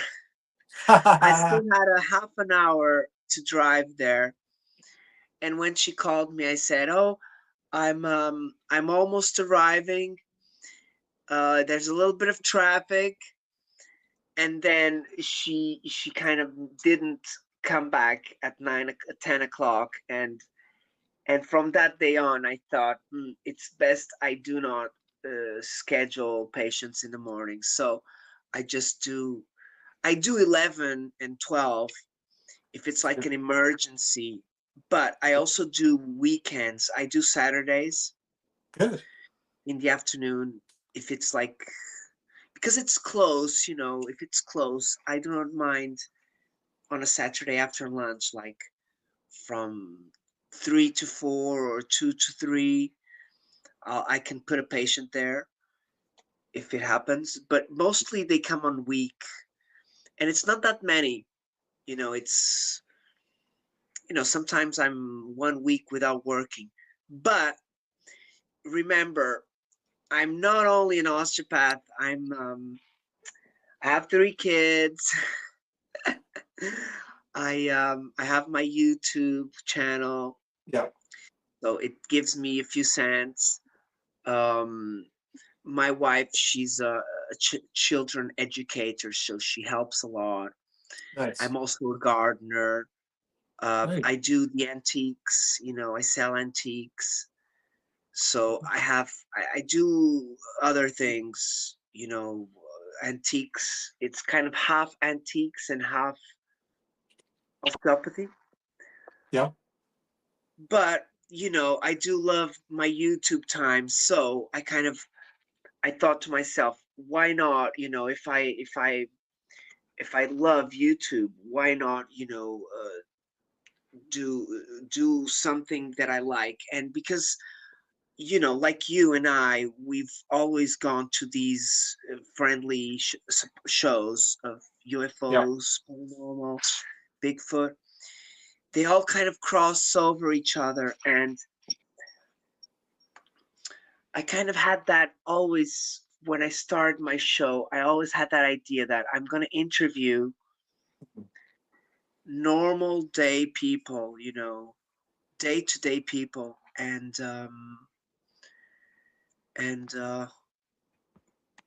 oh, sorry, brother. Let me read this.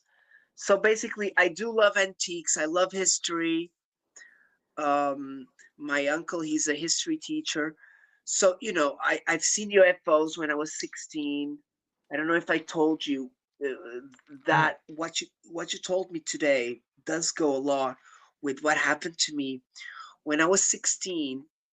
I saw a arrowhead white crossing from the horizon inland, crossing over a city, and it was cloudy, and it looked like an airplane on fire, pretty much. Yeah. But when I focused with my eyes, the only thing I saw was like a triangle. It looked one of those paper. Actually, now that I look at it, it looks one of those paper planes, Yeah. the long ones, that if you look on the side, it looks like a arrowhead, Yeah. and it was leaving sparkles above and below, and they were being drifted behind.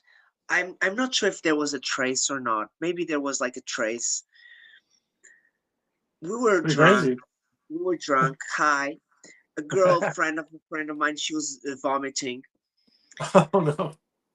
I'm not sure if I saw the craft passing the horizon. So it took maybe like 30 seconds or a minute. I remember I had a laughter attack, okay?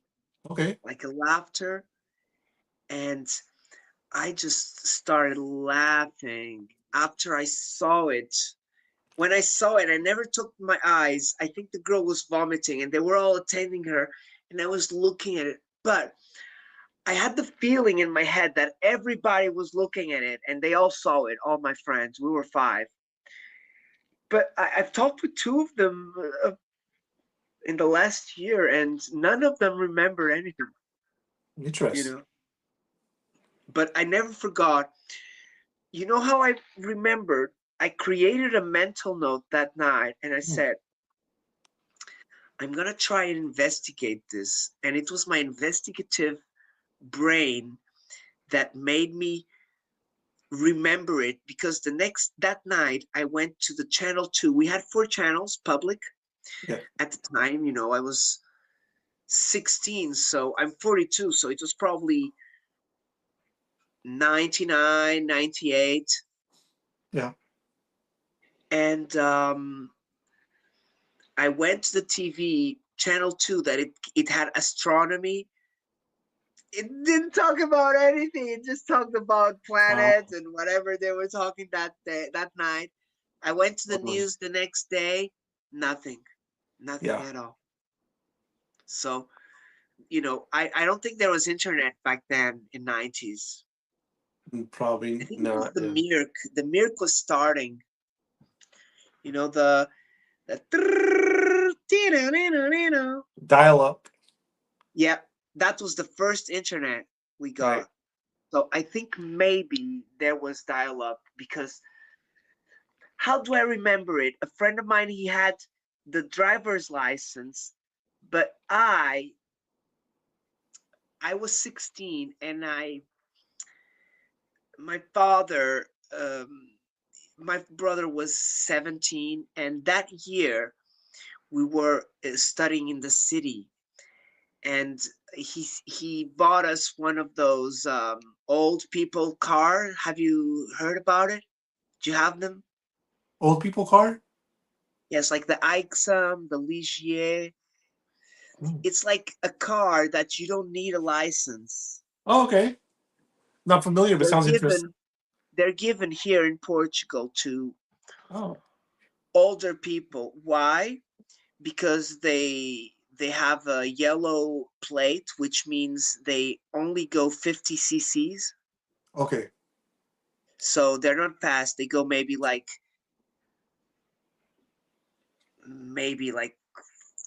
50 kilometers an hour going on a downhill if you're lucky. Yeah. And then going up, maybe it will go like 30 because it's stronger going up. They're just a two people car with a motor at the front, and you cannot go on the highways here in Portugal. You can only drive them on the national streets. Makes sense. Yeah. You probably don't have them in America. No. Sounds cool though. It's the equivalent of um, a golf cart, Okay. okay? Yeah. Yeah. Yeah. But the golf carts can be more dangerous because they are faster. Right. They're electric. Although, and these cars, if you take the feet off the accelerator, they just, with the weight, they just stop because it's like a motorbike motor on a Yeah. mini car, Makes sense. Makes sense. Yes. two-seater mini car. Some of them have four seats, Nice. so they're good. They're good. Like when I was young, I was a bit crazy. So what I did was we would have some dinners in the city, and I would take like 1 hour, 45 minutes to get to the city in that car. Hmm. So I would go 1 hour before the dinner. And then afterwards, I would take, whatever time it took because it was night and it would be all right. But one day I got the accelerator cable got loose, and a friend of mine had to push the cable with his hands until we got to our house. So that was funny. Oh man. Oh, awesome, Raymond.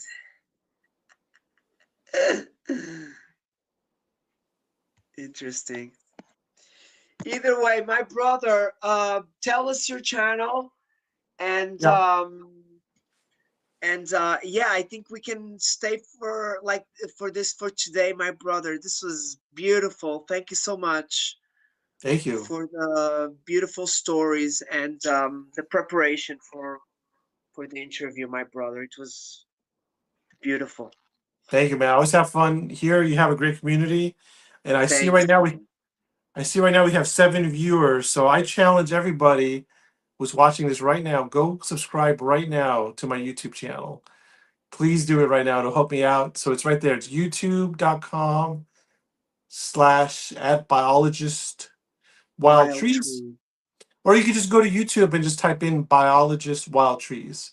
But yeah, there's like 6 or 7 people right now. Please subscribe, or if you're watching this later, please subscribe. I'll be watching. I'm looking right now to see if it goes up. So that would be great. Thank you so much. But yeah, on my channel, you can just find, interviews I've done with people from Alaska. That one's got like 14,000 views. It's like about a really great interview about Fred Roll from Alaska and his encounters Wow. with Bigfoot. I talk about alien abductions, Bigfoot. Those are the two main topics, but I talk about science as well. So definitely check it out. Everyone, please. Brother, you every time, look, you only can, it's your second time here, of course, but you bless us with your experience and your knowledge, brother. So and the knowledge about nature, and it just your view about the world and nature is incredible, and that's why I had to have you when I met you, brother, because I thought I'm not seeing this beauty in the world. Mm, And then you just told me, look at these details, and it's crazy. I go to the nature, and I see two butterflies uh, going like playing yeah, lower down, but as soon as they go up, the wind catches them and they continue playing together in the wind like a whirlpool, yeah, and things like that, like as exactly. simple as I was in the woods a while ago. I went to a phone party in the top of a hill, Yeah, and someone in the chat, my brother real Dave, he said, that's a landfill. And I'm like, is that a landfill? Why? Because I kind of had an idea that it could have been, because where we went, it's a recycling stations, okay, mhm, with a mountain on the side, and I said, this is weird. But in this mountain, they had like roads, and it was like all pretty much, landscaped by us. We had to go through the side road because we had to use the road instead of the stairs, because it does have stairs quicker, but I had to use the side road, which is from the carers take. I got up there, and the drone operator then told me it was a landfill, and there was these cylinders going out from the ground everywhere in that mount. yeah. And you know what there are those are? What are they? They're the breathers for the landfill underneath, Okay, because it's yeah, garbage. yeah, They yeah, need those tubes to breathe so the yeah, gas, the yeah, methane, can leave. And when I was entering, it said no smoking. And yeah. That's on the so. way up, I smoked a cigarette. When I got on top, I smoked another cigarette. Thank God I wasn't close to those breathers. Yeah, But where I stayed, the grass was a little bit tall, and a few spiders jumped on me, and so I said, let's get the hell out of here. And so I went above and I smoked a cigarette on the top where it was windy and there were no of those respirators. But when I told that drone operator, he told us, look, man, you could have caused like a big explosion. And I'm like, oh, you're joking with me. And probably he's right, I think so. I think because he's on right. days without wind, it's probably pro- prohibited to smoke Yeah, up there. that's crazy. But Yeah. you smoke corn as well, Danny. The mustache of the corn. Here in Portugal, there's some people who smoke that, but I do not advise to smoke that. The corn, the mustache of the corn. Yeah, Either way, everybody, I'm sorry about that interjection. that's all right. Oh, You and I make saw. me talk, brother. I just checked. I did get 2 new subscribers just now, so thank you. There's still more people that can subscribe. But thank you for those two people that just barely subscribed. I appreciate you. Sending you Okay, love. so look, my brother, our brother Danny, he probably knows you, right, Danny? But my brother Johnny, Raymond probably knows you. Aries, Gate Smasher, who else? Friends with Monsters already knows you.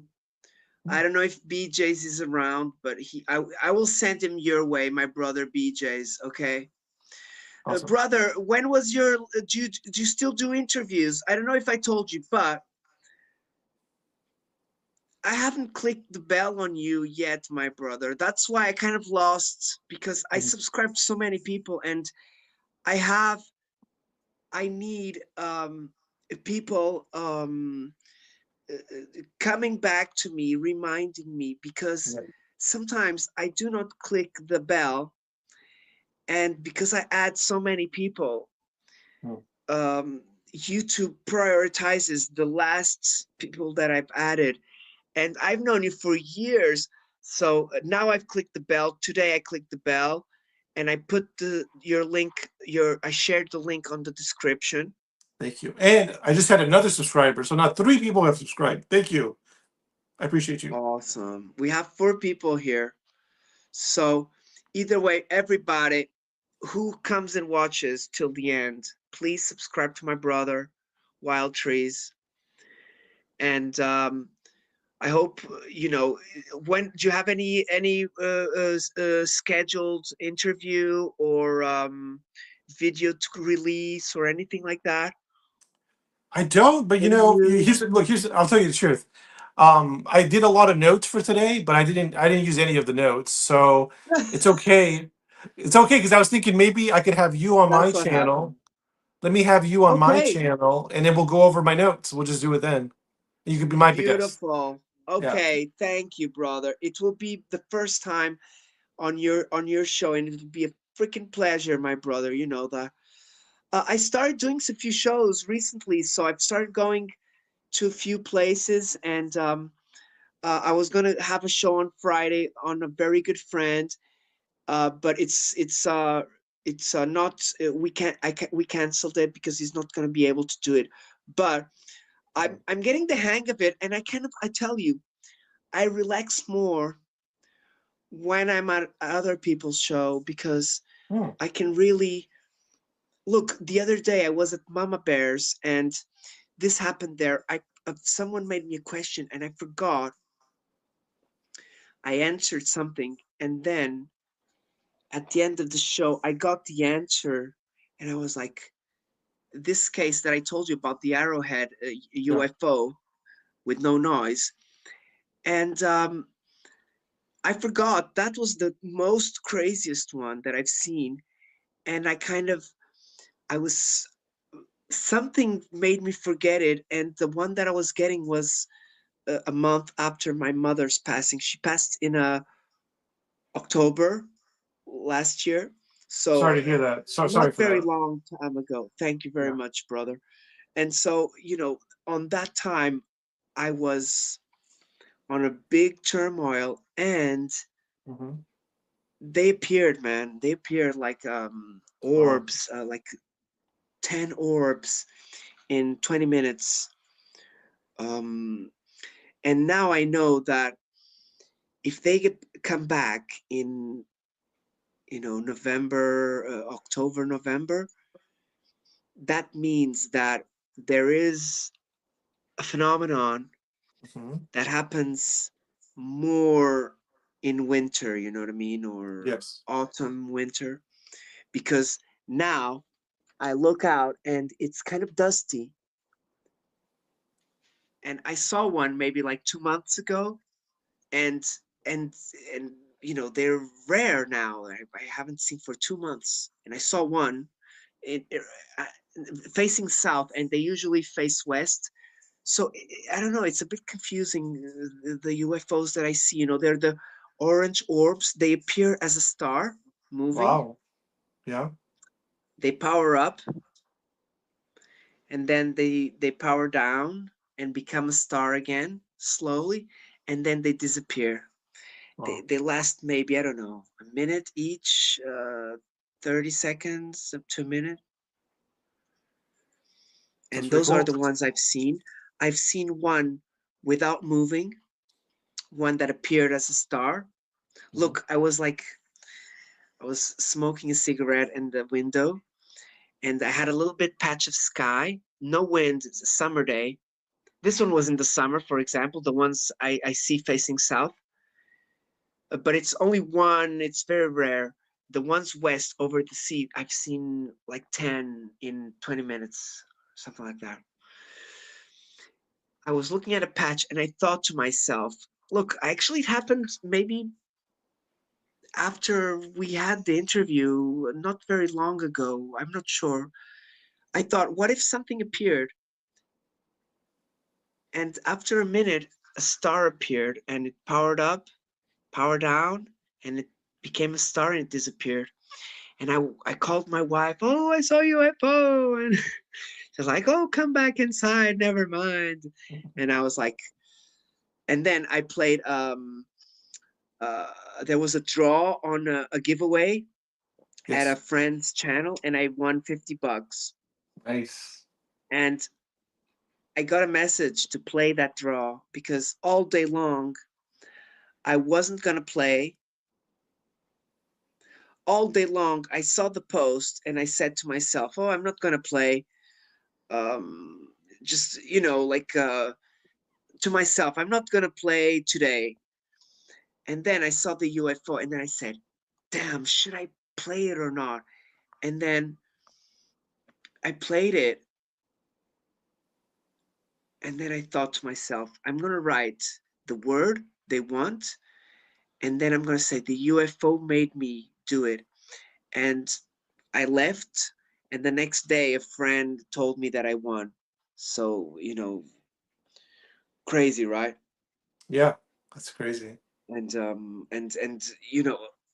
look, I think this could be a meteor maybe falling like in my direction, maybe, you know? Hmm. Yeah. It's still very rare to not move at all, you know? Yes. If it's not moving at all, or it's giving the sensation that it's not moving at all, it's because it's coming right at me, right? That's Is true. it, Yeah. you know what I mean? Yeah. So that was my logic. And then I asked some friends, what do you think? And he said, a friend of mine said, look, that's probably a natural occurrence. But I investigated a little bit, and I found out that it's quite rare to, falling stars to fall right in our direction. And that's the effect I would think it would give. Yes. Okay, anybody else subscribing to my brother? Daniel, have you subscribed to my brother, Wild Trees? See. I left your link on the description, so I hope everyone goes there. I have Like my 1,000. brother. I have 1,129 subscribers. It'd be great if we can make it an even 1,130. Just need one more. Oh, we have two more. We have Real David, and we have three more. We have Strong Grizzly, my sister. Love you, sister. Big hugs. Please connect to my brother, Wild Trees. He's a old friend. And my brother, Tennessee Blacksmith. Thank you so much, my brother. He's our beautiful friend from our amazing plant community, nature community. That's what I say. I think a lot of. I'm pretty sure some of your subscribers are here just because they like your accent. Because you have a really cool accent. I think some people just like that. Look, people say it sometimes. I look Canadian and or sound Canadian, Yeah. but I've studied in England and I love American movies. Okay. So that's kind of a mix. I think. Sure. Either way, brother, I want to say, oh, the link, it's on the description, my sister. But Wild Trees, can you leave a comment on the chat. Oh, let me leave it right now. Yeah. Okay, Okay, I'm in the I'll chat follow right favorites now. right now. Okay, let's But the see. link is on the description. Okay, I left your link on the description so everyone Oh, can connect. My maybe. friends, we're gonna leave it from here for today. I hope you enjoyed my brother, Wild Trees. I will be going to his show, so it will be a bless, brother, and I will remind you because I want to know what you have on those notes. Okay? It'll be interesting. Yeah, yeah, it'll be interesting. So we'll talk about it maybe next week or the week after, but we'll plan it out. And yeah, then I could do a live show. I haven't done a live show in a while, but that'll be good. And then you can Okay, feel awesome. relaxed. That's a date, brother. It will be Yeah, a pleasure. And I have more stories I haven't told you about what happened to me. But I'm not, I haven't seen aliens. I haven't seen saucers, but a really good friend of mine has seen two saucers in 2013 over his balcony. No sound. Him and his wife, and they're doctors, and they don't need to know. They don't want recognition right, because the story is kind of short, but they are here, brother, because if they were here in 2013, they are here right now still, or yeah, their technology, some.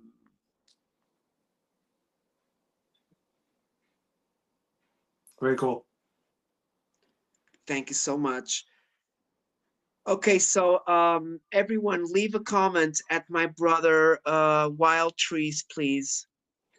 And these are all amazing friends. They have beautiful channels. Like Grizzly has um, surviving channel. Real Dave. Oh, Real Dave. I cannot tell you his story. He was a pilot. Okay, for the army. He's a beautiful friend. Daniel Sports, he does sports. So everybody has, I'm part of many communities, and that's a little bit how I've been able to grow a little bit.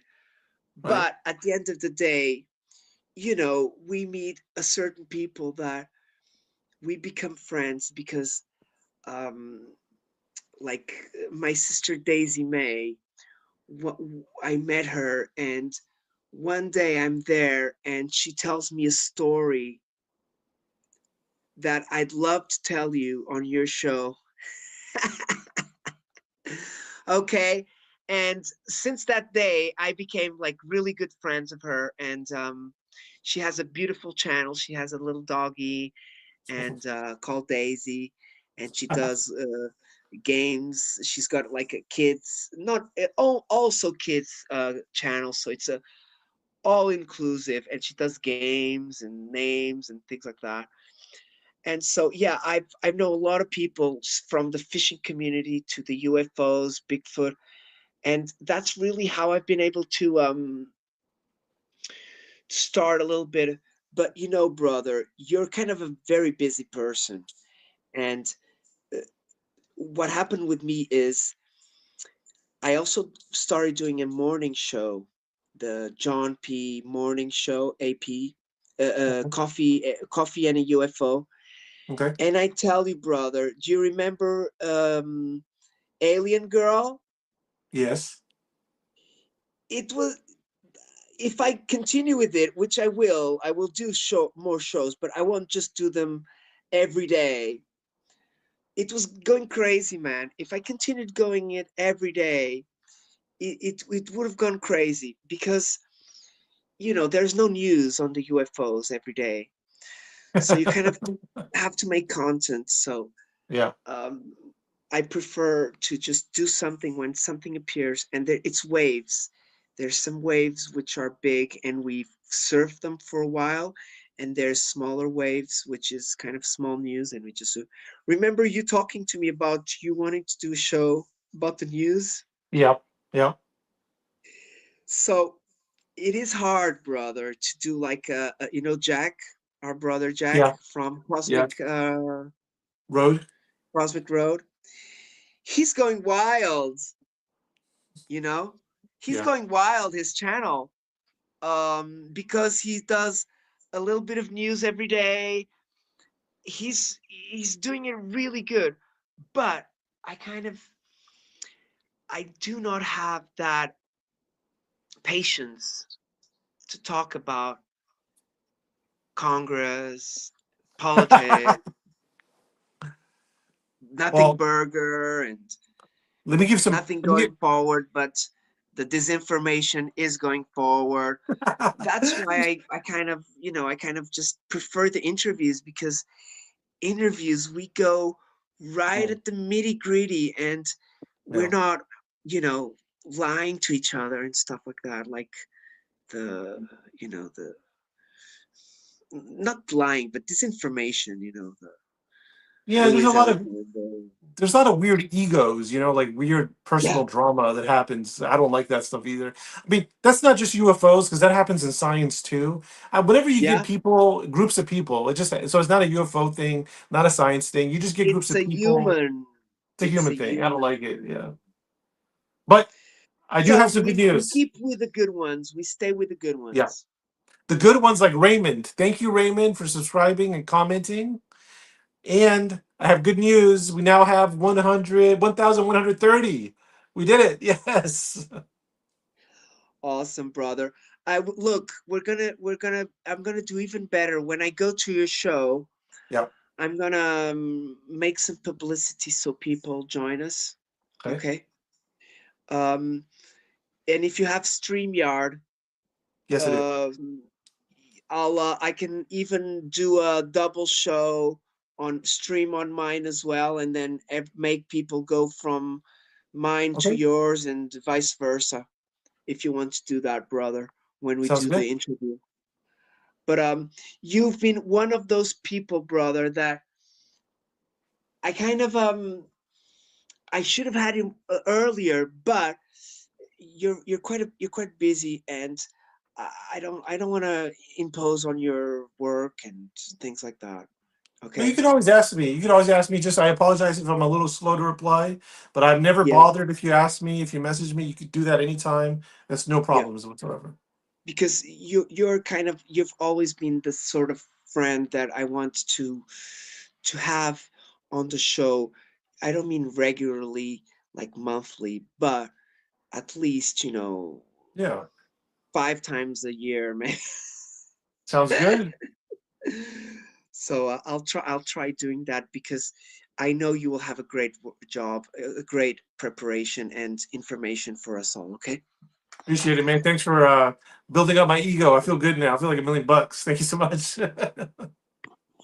Look, brother, look, we're just trying to find out the truth, and um, you have a lot of information, and you deserve all the help you can to help us out, because remember, every time I have you here, we're showing science, Mhm. stuff like that, and that's what people like.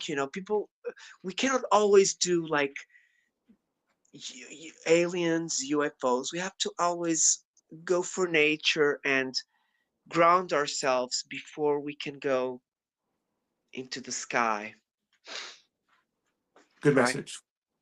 Yes. And Brother, thank you. big hugs. Thank you, Grizzly Everyone. Warrior.